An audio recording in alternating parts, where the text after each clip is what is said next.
সোনার সংসারে সব বন্ধুদের স্বাগত। বন্ধুরা দেখতে পাচ্ছেন রুই মাছ, এটা হচ্ছে দেশি রুই। এই রুই মাছ দিয়ে আলু আর গাঁদাল পাতা দিয়ে ঝোল করে দেখাবো। গন্ধ একটু লাগবে ঠিকই কথা, কিন্তু শরীরে বিশাল উপকার। আলু আর গাঁদাল পাতা, আলু নয় গাঁদাল পাতা, আলু আর গাঁদাল পাতা দিয়ে ঝোল করব। মশলা এখানে দিয়ে দিয়েছি। দেখেন বন্ধুরা, আমি এখানে কোনো শুকনো লঙ্কা ব্যবহার করিনি, শুধু একটু আদা দিয়েছি, কাঁচা লঙ্কা আর জিরে, এই আমি মশলা পেস্ট করে নেব। রেসিপিটি শুরু করার আগে বলবো, এই রেসিপিটাকে লাইক করবেন, শেয়ার করবেন, আর নতুন নতুন রেসিপি দেখতে গেলে আপনারা চ্যানেলটাকে সাবস্ক্রাইব করে নেবেন। তো বন্ধুরা চলেন, ঠিক যেইভাবে খাবো ঠিক সেইভাবে আপনাদের সঙ্গে দেখাবো। প্রথমেই আমি এই মশলাটাকে বেটে নেব। এই যে আদা, জিরে, কাঁচা লঙ্কা আছে, এর মধ্যে একটু হলুদ দিয়ে দেব হলুদ, ব্যাস এটা আমি দিয়ে দিলাম। দিয়ে দেবো এখানে হলুদ, মাছটাকে ভালো করে মেখে নেব। এর সঙ্গে আমি গাঁদাল পাতাটাও দিয়ে দিলাম, বেটে নেবো একসঙ্গে।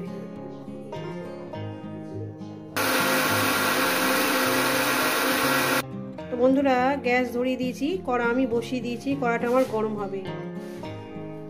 কড়াটা আমার গরম হয়ে গেছে, দিয়ে দেবো তেল। মাছ ভাজার মতন আমি তেল দেব।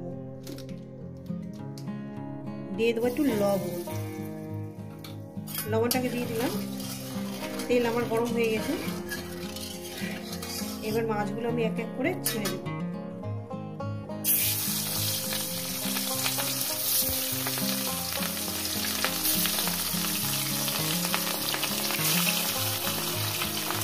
তো বন্ধুরা আমার এক পিঠ করে হয়ে গেছে মাছটা, আমি অপর সাইডটা উল্টে দেব।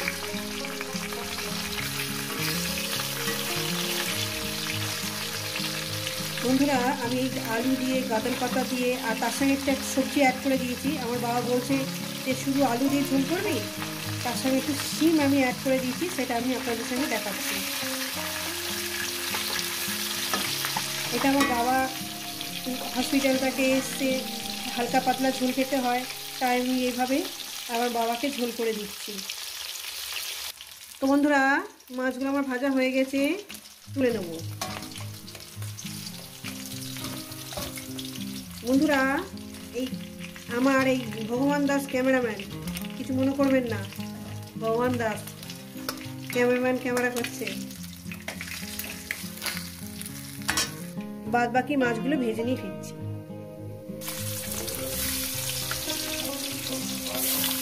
তো বন্ধুরা এই মাছগুলো ভাজা হয়ে গেছে, এগুলো আমি তুলে নিচ্ছি।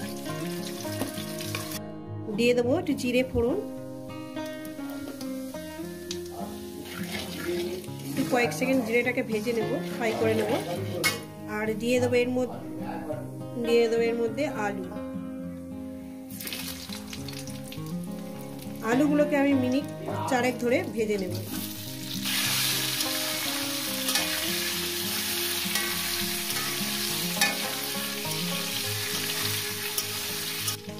এরপর দিয়ে দেবো আমি এই সিমগুলো দিয়ে আরো 3 থেকে 4 মিনিট আমি এটাকে আলুর সঙ্গে ভেজে নেব। তো আলুর সঙ্গে সিম দিয়ে আমি 3-4 মিনিট এটাকে ভেজে নিয়েছি। এরপর দিয়ে দেবো মশলা বাটাটা, মশলা বাটি দেওয়া জলটা আমি দিয়ে দেবো।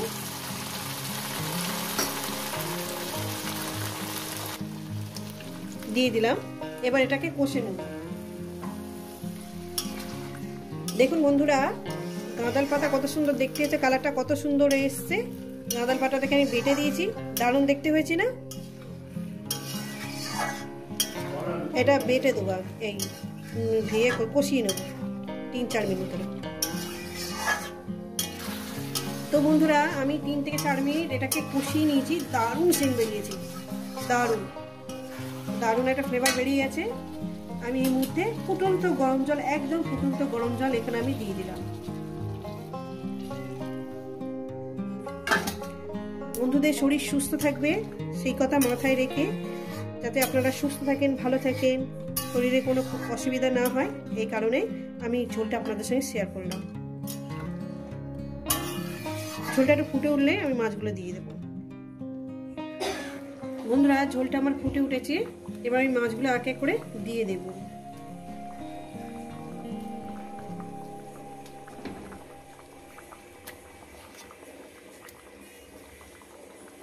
দিয়ে দিলাম মাছগুলো, দিয়ে মিনিমাম মাছগুলো দিয়ে আরও আমি 3 থেকে 4 মিনিট ফুটিয়ে নেব, তারপর এটাকে নামিয়ে দেবো। একটু সামান্য লবণ কম হয়েছে, আমি একটু লবণ অ্যাড করে দিলাম।